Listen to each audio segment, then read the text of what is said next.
ये कहानी चिबी नामी एक नन्हे गोल मटोल और प्यारे से किरदार के बारे में है जो एक रंगीन दुनिया में रहता था। चिबी एक छोटे से गांव चमक नगर में रहता था। उसका कद छोटा, आंखें बड़ी और चेहरे पर हमेशा मुस्कुराहट रहती थी। वो जहां जाता खुशी फैल जाती। चिब्बी को रंगों से खेलना, फूलों से बातें करना और बादलों के साथ दौड़ लगाना बहुत पसंद था। गांव के सब बच्चे उसे बहुत चाहते थे क्योंकि वो सबकी मदद करता था। एक दिन गांव में उदासी फैल गई।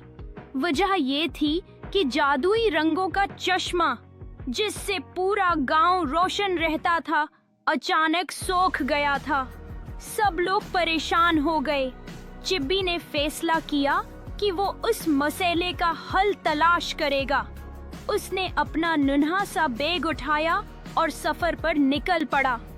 रास्ते में उसकी मुलाकात एक बूढ़े दरख्त से हुई जिसने बताया कि चश्मा तभी वापस आएगा जब कोई सच्चे दिल और खुलूस से उसकी हिफाजत का वादा करे। चिब्बी ने मुस्कुराकर कहा, मैं वादा करता हूँ कि हम सब मिलकर उसकी हिफाजत करेंगे। ये सुनकर जमीन हल्की सी कांपी और चश्मा दोबारा बहने लगा। चिबी वापस गांव आया तो हर तरफ खुशी छा गई। रंग लौट आए, फूल खुल उठे और लोग मुस्कुराने लगे। इस दिन सबने सीखा कि छोटा होना कमजोरी नहीं बल्कि सच्चा दिल और अच्छे इरादे सबसे बड़ी ताकत होते हैं। चिबी एक बार फिर सबके दिलों का हीरो बन गया।